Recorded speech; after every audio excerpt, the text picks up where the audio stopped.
Hi everyone, thank you for joining in. Thank you for sharing and liking RKB. Today ndi jinja gyendi olunaku olwaliro era nga bwe ŋŋamba nti abakyala n'abaana binkwatako bitya era nza okulaba abakyala baffe jinja bazaala batya. Ndi Jinja Regional Referral Hospital olunaku olwaleero lwe nzijjukira nabagamba last week ku Sunday nti leero nzija Jinja. So abaana beeyidinda ndi ku kaalo embooli bakitya ebinyeebwa emboli lumonde ebinyeebwa ne duuma byonna mubireete wano ku Jinja Referral Hospital endi. So olunaku olwaleero nzize okulaba bo abakyala bazaala batya biri bitya era nga bwe nagamba nti nja kubeera n'omusawo Jocelyn era olunaku olwaleero agenda kuba neegattako. So neegattako tube nga tumanya ejjinja byo bitambula bitya. Hi Ruth, good to see you. You're welcome to Busoga. Bakusomoka Kiira. Wano wozze. Yeah. Eno ye southeastern part of Uganda. Oh. Yes. Okay. Era tuli kumpi ne bridge. Source of the Nile. Bridge ogiseeko. Kati ne source of the Nile teri wala.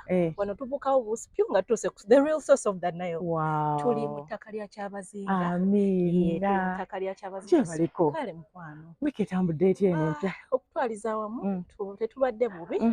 Tuli wano mu mwezi gw'abakyala. Tugezaako kulaba nti ensonga z'abakyala tuzisolvize tutya. So wano nno gye bayita Jinja Regional Referral Hospital. Yes. Era ng'erinnya Jocelyn Nalujja. aka Jojo. So eddwaliro lyaffe lino. Ono baddewo for how long? Mbaddewo for the last 8 years. 8 years. Ng'ozaaza. Nga nzaaza. Abaana. Over 5,000 babies. Wow. And this attire? This is our official uniform. Tuweebwa Ministry of Health. Bwe tutyo omusawo bw'alina okwambala. With a yellow belt. With a yellow belt. Ebisi bya bufuzi oba just? Nedda ono si politics. Ono mustard yellow talina. Ebirimu bya bufuzi. It's just an official attire. Laba maama we w'abalongo. Maama wuyo ajja ayinza okuba alinamu basatu. Naye nga just olubuto omanyi tuli affe tuwana appetite abamu nga tuli mbuto. Yes. So Ruth, I just wanted to give you a little bit of background of our hospital here. Eddwaliro lino libadde in existence from the 1930s mu World War II. Eddwaliro lino lyaba weeriri nga linywereza. Just lizeri upgrading nga likula paka ku regional referral hospital level.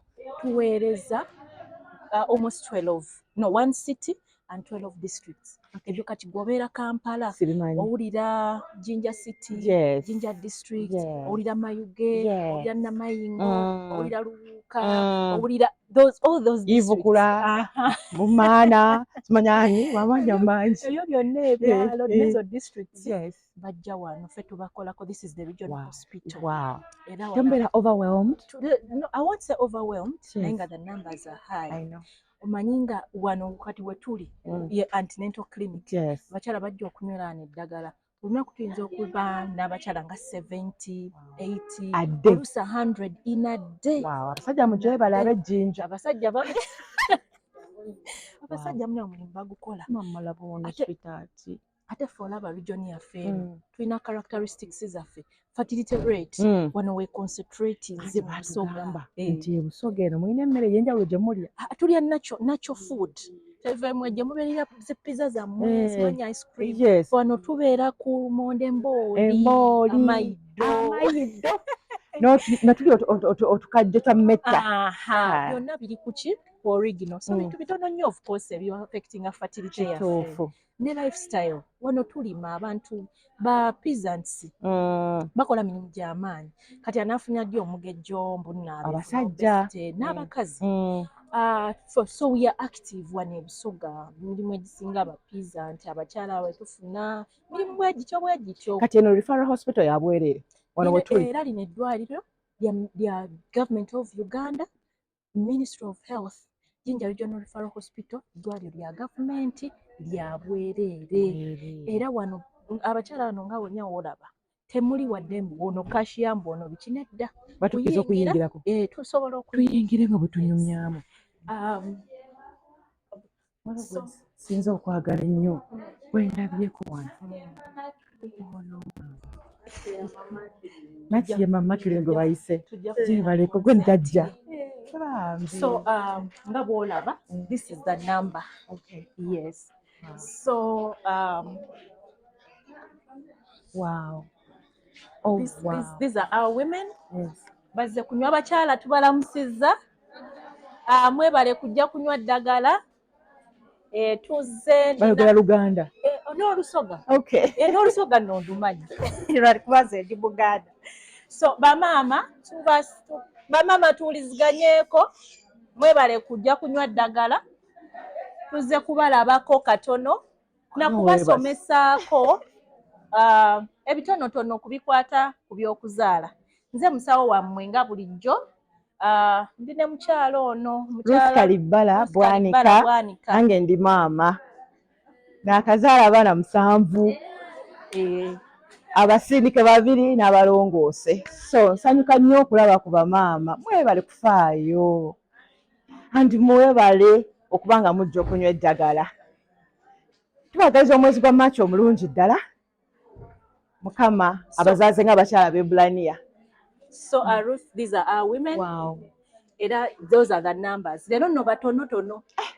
Wow. Leero nno batonotono. Naye nga wano we banywera eddagala, buli kimu kitandikirawo. Mweramu bannaalongo? Bannaalongo babaayo.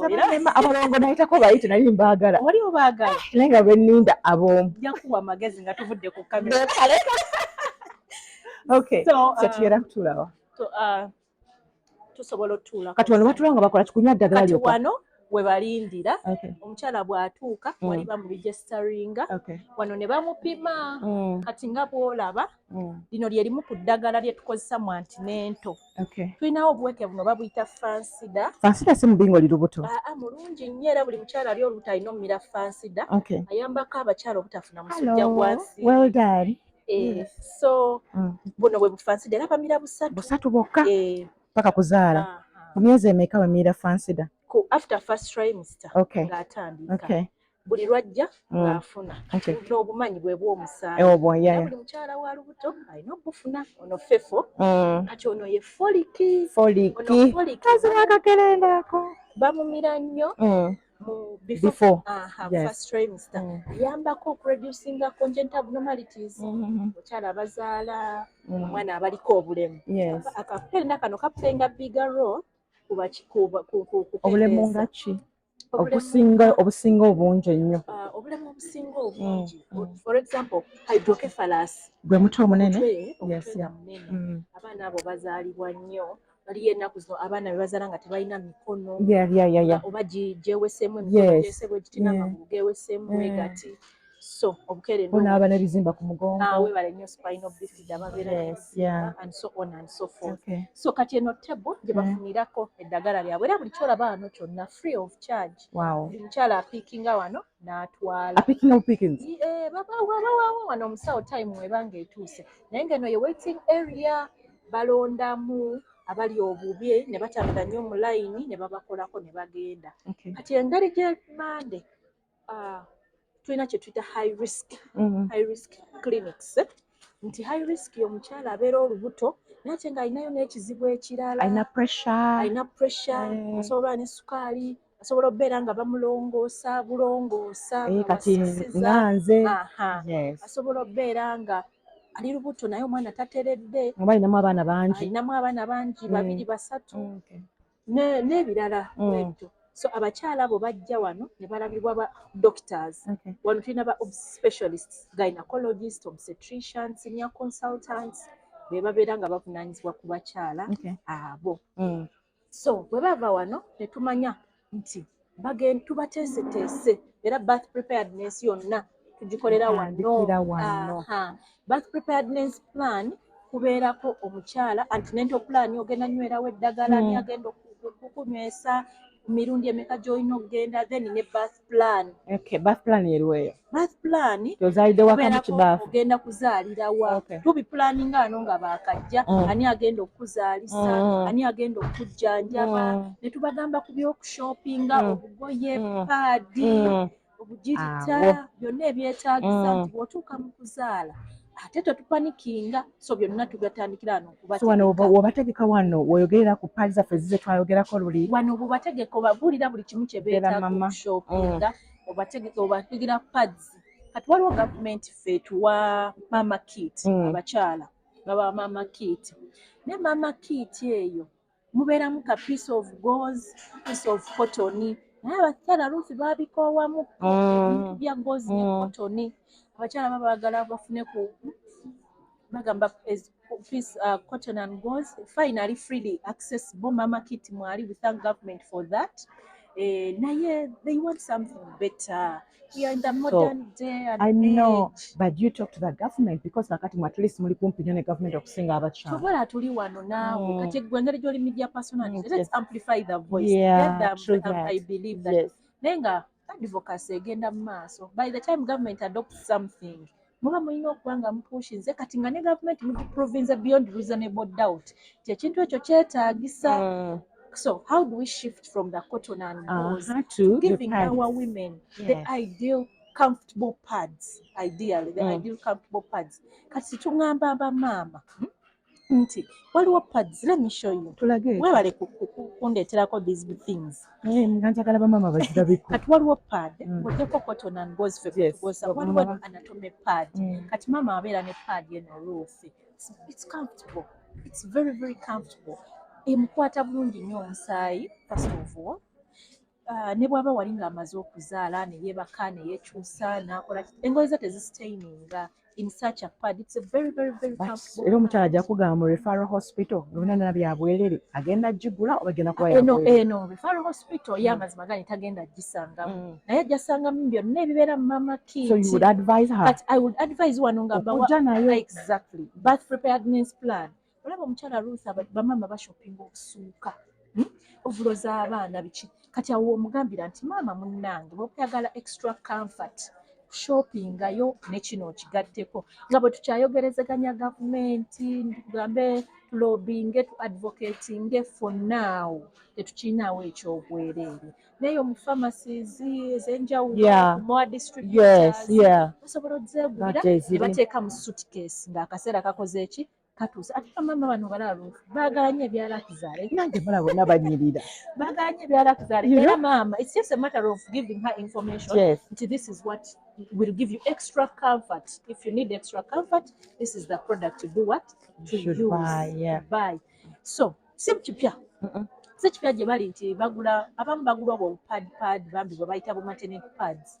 Naye nga they're not tegusookinga bulungi musaayi tegibawa comfort that extra dryness all the freshness eyo tebeerawo but when you get something like this kati ate Ruth ng'ogyeko this there is this kati olaba manyi issues ezimu ze tulina bamaama baneeno enejinja wano ewaffe mu referral ebintu by'okuzaala omanyi okugejja embuto nze kati olaba ndi wa biseebi ndi wa bisobi nawe oli wa bebi zonna bitaano gweta bibiri naye siina yadde olubuto so ng'oggyeko comfort eri mu kapale kano nti kagenda kukwata bleeding ya mama ng'amaze okuzaala ate kalina engeri gy'akasikamu bw'akambala obulungi ne kakwata olubuto nti wali amaze okuzaala ali waka tasaaginga olubuto terusaagalasagala lubeera wamu ate ekyo zino n'ekirala kyotomanyi kapala ako nze kyenazudde olaba bw'ozaala engeri bawebaka ennyo akabina kagenda kati akapale kano kakola kakwata akabina ate banawe oyogera ku byakabina genderera obusibu abakyala nga bwagala bagamba nti olwozaala nga akabina kaggwako naye with this kapale the bam stays naye kituufu kaggwako ng'ozadde zino olina ebbina nga keeyongera bwe kali okomeeri so ekyo nakyo nkiyize ekipya nnyo ku kapale kano nekyensinga okukamanyako nti is very very comfortable especially postpartum abakyala baba bamaze okuzaala especially on day 3 and subsequent days nakozesa akantu kano kagenda muwa extra comfort ate era olaba akapale kano tugenda kwongerako tutuleko wansi twogere okanyonyola akutera buno bonna ebisigadde so bwe bava wano bamaliza abakyala bano so ogera tutuleko wansi tuwayemu bava wano then of course emyezi 9 wano tubasiibula emyezi 9 giweddeko then tuba tubalina bafunira eri gye bazaalira mu leba suuti abakyala bano waliwo kakati nyanze Ruth zadde abaana 7 nate waliwo n'abatandika obutandisi bonna mubateeka wamu bonna wano eno naye tubagroupinga kati nno gw'ogamba basandika ku butandisi naye waliwo n'emyaka wano tukiyita Continental. Waliyo emyaka emito ate newaffe teenage pregnancy nnyingi. Kati omwana omuto afunye olubuto nga wa 16 ayinza obuteetabeera comfortable wano, so tuba groupingamu ba first time moms according to their age, nti ono teen muto ne tumuwate information ey'enjawuloko bambi twempawaha n'okumuzaamu amaanyi n'okumugumya, so we categorize them nga olaba rooms obwo. So bamuteeka aba teens ne tubateeka nga mu kali ka room ne tuba educatingira ebyo ebyabwe such that they don't feel judged. Omanyi abakazi banze mama ayinza otula n'omukazi omukulu ye kano akaana kaali kanoonyaayo ebyo. So tubajjawo ko ba teen moms oba ba first time moms ne twogerako nabo mu ngeri ey'enjawulo, to nurture them, to empower them n'ebiringa ebyo. Nga muyomba nnyo kanti kugambe nakyo waliyo munaye wanejjija mukama akyatuyambye, tetuyomba tumanyi kye bayita respectful maternity care. Abakyala baffe tubakwata bulungi, we have compassion, we have respect, we give them dignity. Wano culture kintu kikulu nnyo era we offer them culture sensitive care. Teri kuboggoleramu, teri kulemesa mukazi culture, balina ebintu byabwe practices. Era wano ffe ewaffe submission y'amaanyi nnyo. Omwami kyakoba omusajja toyiramu, omusajja kyakoba nze omukazi era omwami muyita mukama wange, omwami omutuuka ofukamira neweewombeeka, kyakugamba toddamu, bw'agamba nti nedda kyekyo. Naawe midwife nkugamba bakyala nze munnange omusajja gwe nafumbirwa okufukamira tabimanyi naye nkugamba about the Busoga culture. Ono submission y'amaanyi, tulina cultural practices kyova olaba n'ebintu by'okuzaalirayo mu byalo bingi era abakyala tubasomesa busomesa okuba nga babyejjamu okuzaalira mu byalo because they believe so much in herbs. Kati kikutwalira time mujja ku ddagala liri lyakkiririzaamu ery'ekisoga okumuleeta ku modern this ebintu by'okumenya ebyo simanyi kwesiga kino kwesiga kiri wano ewaffe mukwano culture. Asooka n'agamba nti jjajja kwe yazaalira ne mama wange kati gwe lwaki ompa bino baba n'obulezi bwaibwe obulezi olwanyalira tugere tutuleko wansi twogere ku birala but wow mubaana abasawo nga bammeka bamma n'abakyala nga 12 ba midwives basobola okubeera on duty nga bana kati wano doctor eno room mulimu obstetrician alaba bakyala aba high risk bonna balina ebizibu obstetrician ne hey good morning doctor, well done. Hello. So ono Dr. Mondo Ben David is a gynecologist and obstetrician. Kati yali ku duty era alaba abakyala bano aba high risk abaze n'ebizibu olubuto luganye balongo baana basatu ndi wakulongoosa baba bookingira wano time etuuka ne babakolera keri operation mu labor suit. Yes. So when you nakugambye this is a center of excellence in specialized and so when it comes to maternal health we are on the grid. Wow. Obstetricians, gynecologists, senior consultants, they are there. Esawe n'owoba obaagala ofuna senior consultant, obstetrician, gynecologist on a hospital. Yes, this is an obstetrician free of charge rules. Katisera lwaki omukyala aba agenda n'azaalira mu byalo abasawo abasoga ab'ekina bamulerwa. So tumuleke dokita akole.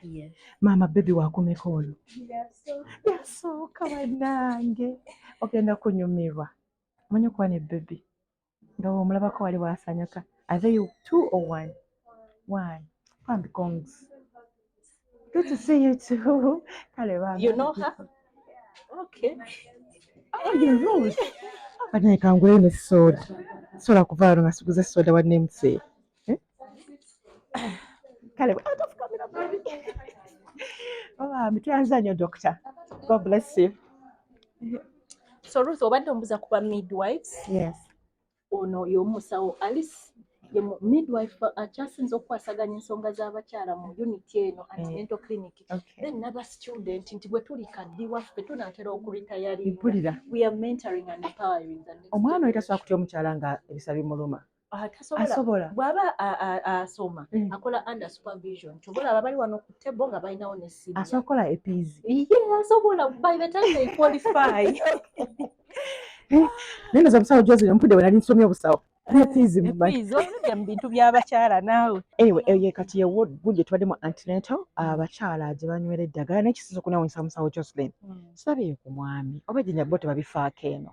Munnanga abaami bafiirayo oluusi naye nga era tubakubiriza omanyi abaami abo bagenda ne bagamba nti bakola nnyo simanyi banoonya ssente bali bize ne babeera nga tebajja na bakyala baabwe mu ddwaliro but the ideal would be nti omwami nga bwe mubeera awamu wano mu kulufuna jangu nkwata ku mukono nga tujje mu ddwaliro tukole ate kubanga omwami yasaamu nnyo n'amaanyi olubuto okubaabo weebale nnyo lwaki wano amaanyi gamuggwamu nga lumaze oyingi sibategeera naye nga we tubakubiriza abaami era abatulaba bane muwerekerako abakya ate olaba lwisi omwami bw'aba nga azze wano mu ddwaliro ne mukyala we tetubalwisaawo betusooka okukolako the benefits z'ofunamu baitha oba omaze n'okuyambako omukyala wo butalwa mu layini weebale nnyo omukyala tolwa mu layini kubanga twagala twanguyiza omwami ono agende atakole emirimu emirala tetumusipano mu layini so abaami abaliyeyo nga mutya layini bw'ojja n'omukyala tosimba layini bati mubafunako kemejinja babaayo eriyo abaami boosi nga buli antinento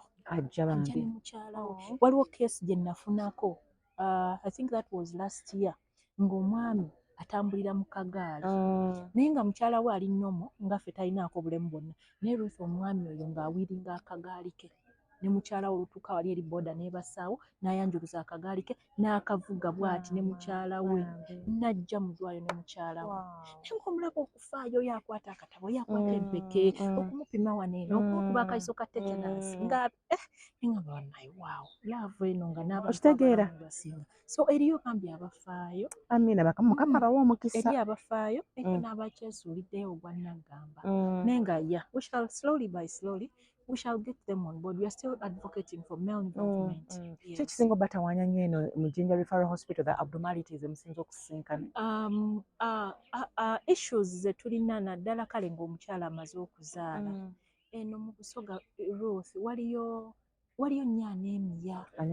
Omanyi ng'abakyala abeera talina musaayi nga tannaba na kuzaala. Ng'alya kiva ku ki? Ndyambi lifestyle n'omusujja mungi eno. Abakyala bafuna nnyo malaria and pregnancy.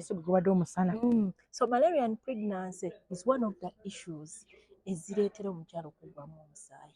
Eno malaria and pregnancy mungi, anemia due to nutrition naye mungi, then ne bleeding tendencies after birth abakyala bafuna nnyo complications. Jjukira ti automatic bw'oba nga tolina musaayi automatically candidate wa bleeding after childbirth. Kati njagala okubuuza mu bleeding yennyini, sorry omukazi ono akugwiridde lwammo bambi weeberere omukyala mmo oyimirire.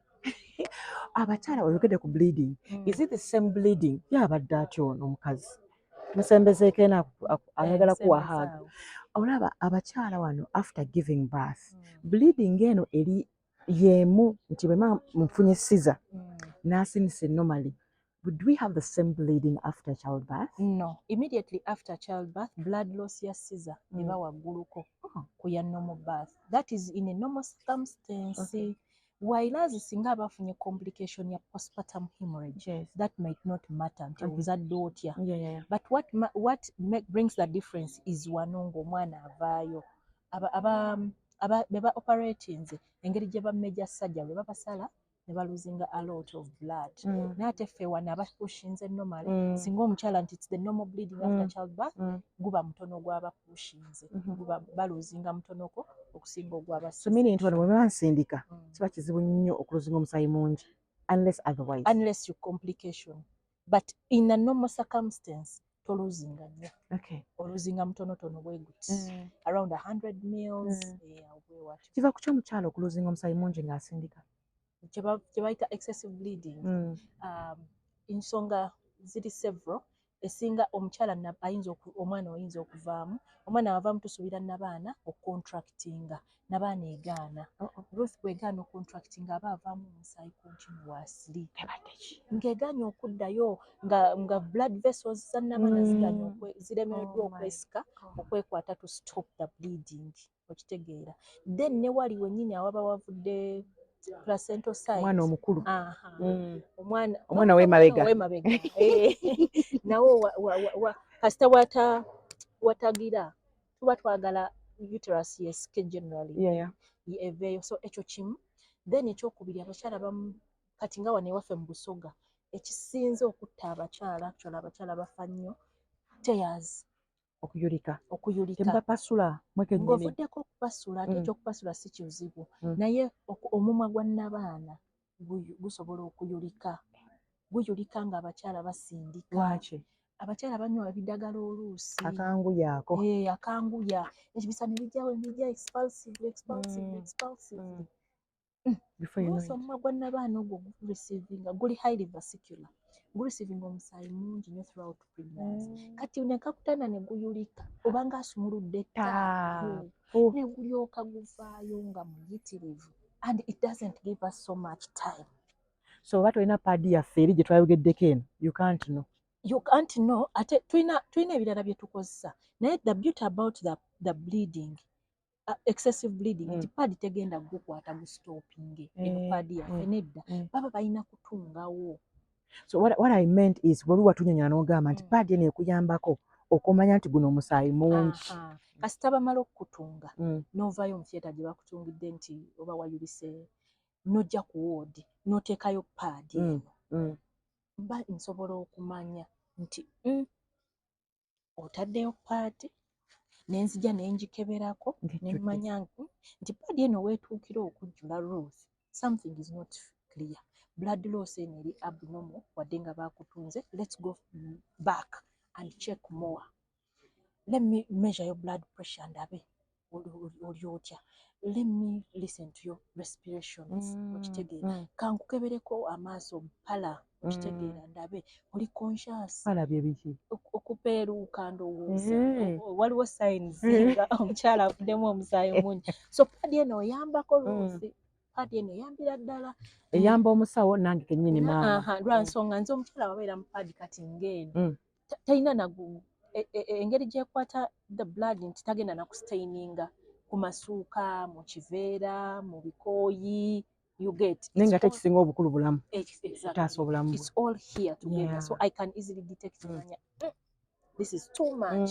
Let's change the pad. Let's do something to ensure that there is no more bleeding. Let's check. Basically, manga nanga ina nansi wange. Nti muli matono atuli bangi. Ne mwetawo buyisi bwoto mujjanjala sokugamba. Soko jokebere ku ono padding ejjudde. So tukubiriza kampisewo n'omulanga gwange because ensonga z'abakyala tewe tuli mu Women's Month zinkwatirako ddala. Tusite tunnatuukawo wano naye tutuukawo. Ate nga tusobola. Tutuukawo tutya okubeera ne something like this for all women. Omanyi ekisinga okunnuma kale kankyogere bwe newankwadde abantu bayinza ne Ruth lwaki oyogedde bw'otyo. Nze mpulira ennyiike newankwadde kale kinsanyusa nawe naye ate nga abantu batamanya bakikozesa.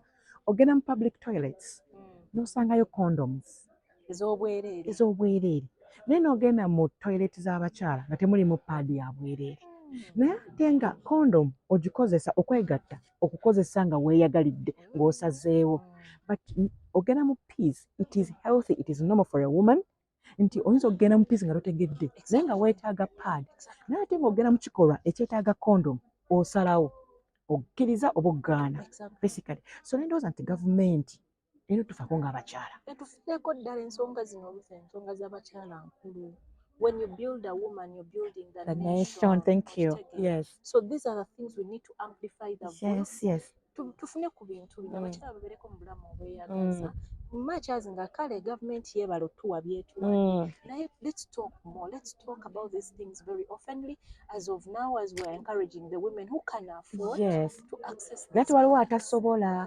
So government nga byatuyamba nteekawo UPE, USE etuyambe ne ku kino nti okusoma kwetaagisa naye ate jjukira amasomero tegagenda kubeera makalu geetaaga abaana naye ate omwana okula nga maama agenze nga ate kyali mutaasiza kyali badde nga kino nga paadi eno gavumenti etuyambe kati nno gavumenti gyongerere ddala gyongere kati awo akazina lonkakuwa nti Mbadde manyi okyayogera nti Aha. munnange gavumenti igambire ddala nti n'obuntu Obupale. ne Ruth ne tumala tuddayo gavumenti n'ereeta buno omuntu for example ng'ekateeka mu mama kit ya mother nga eziriwo nga nze nziramu okuzaala Nange. Kano akantu okalaba it's very comfortable whether you've had C-section, You know? whether you've given a birth, kwe kapale. And it's reusable. Gavumenti neweeteramu bubiri buli mukyala. For starters, omukyala lengera lakizaala ali wano n'eddembe. Newekabakamu omukyala akekkereza newekabakamu kano akapale nti akooza. Namutala ku paadi eziwera atekamu akapale kano kamu. Kamu mama kiti ye. Mama, olaba omukyala ava mu lugero n'alooza ekyo n'addamu ku makya. So she can improvise. So kano akapale nako kali very very good. Yeah. Wali okakosezaako Ruth? Nakatandise. Wakatandise. Birungi ki by'okafunye? Empewo ekuyingira bulungi. Taba omusala bwe guli omungi. Bakayita yingiza empewo. Nti otulabona n'owulira nga tonnyikidde omanyi bw'obeera mu peace. Olina ebbugumu omubiri ogukola ebbugumu omwo. Kati obeera n'ebbugumu mu bisambi mukyala oyambadde kajiniko weekend n'owulira nga emirimu gikuweddeko oyambala akapale kano Jocelyn. Nze okuva we natandika okukategeera sikata okambala ng'olinamu kapaadiko for example kati nga ziri endala n'okassa akakatonotono ako n'okassaamu n'osirayo nga baby. Nobeera very comfortable. Empewo ng'ekuyitamu bulungi. Kati olaba Ruth abakyala bano we bazaala. Ennaku ezo eziddako baba bavaamu Lokia balwawo okukala. Lokia postpartum period oba paperium running up to 6 weeks. Tusuubira nti by 6 weeks omukyala omwezi gumu kitundu nga takyatonya. Naye wano mu bbanga ero lyatonya omusaayi teguba gw'amaanyi. Lokia sijja kuyita musaayi. Lokia discharge eyo teba y'amaanyi evaayo mu bannakawere ne bansaamusaamu. Kati kapaadi kaffe kano ova ku ziri eziba babula nekusabula ekisambi kyonna nobeera omanyi okuba nga otuuka ekiseera nga onaaba ng'olaba ng'emmese weezannyira because osabuse sabuse. Kaakati waawe ogenda onoonyeza muwa distributor ekugambye kati ebyo byobadde ogamba simanyi batuteereyo mu bathroom batuteereyo buno nyabula batuteereyo buno comfort you know is here.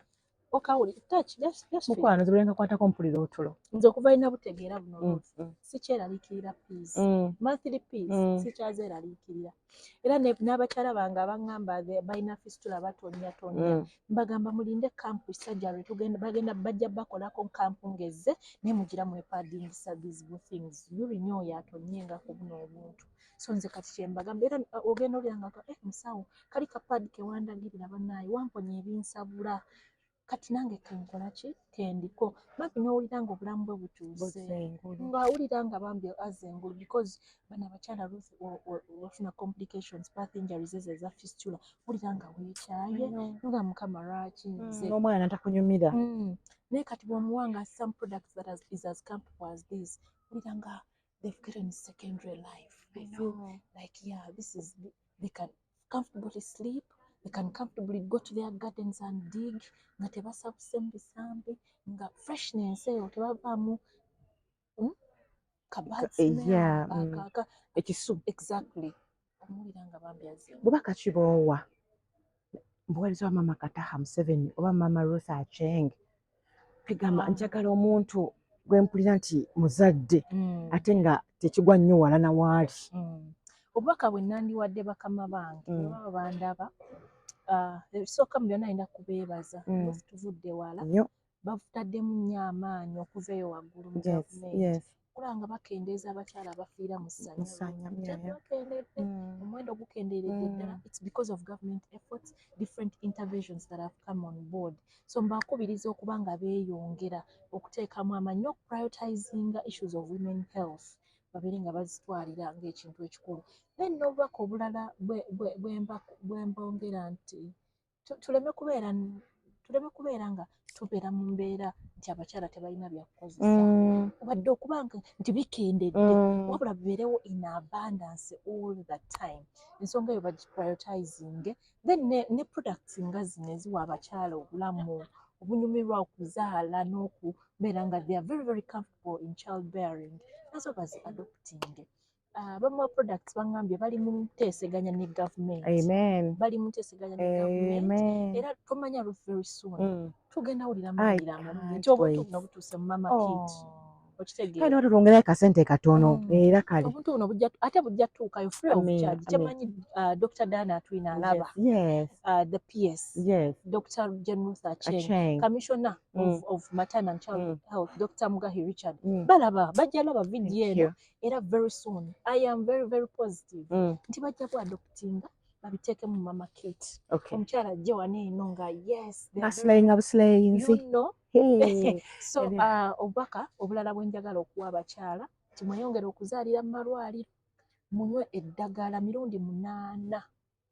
munywe eddagala mwetegeke beerayo n'akasente ko nga omukyala akakuluwuzi akekikyala akagenda okuyisaawo okuba ng'ozaala ate n'abazadde muyonsa abaana awo obwo bwe bubaka bwange neyanza nnyo neyanzege nsaba nga wetwatandise luli nga twogera Jocelyn amanya go n'ogatuwa nsaba ejjinja no kubanga emboozi gye mpulidde awo nga nzija Jocelyn gwe mbadde mmanyi musawo Jocelyn ayina kate amayinja amalala geyongerako obadde omanyi Jocelyn midwife nenyumiriza nnyo era nze ekindifininze ekintusiza weeri is because I studied midwifery nasoma obuzaalisa mbukoledde this is my 9th year era gavumenti eno nagiyingira nkyali mwana muto natandika okukola wano mu 2016 era nakati wenkyakola naye ng'ojjako okuba nti nkola wano Jinja Regional Referral Hospital nga midwife nsupportinga region tulina kye bayita local maternity and neonatal systems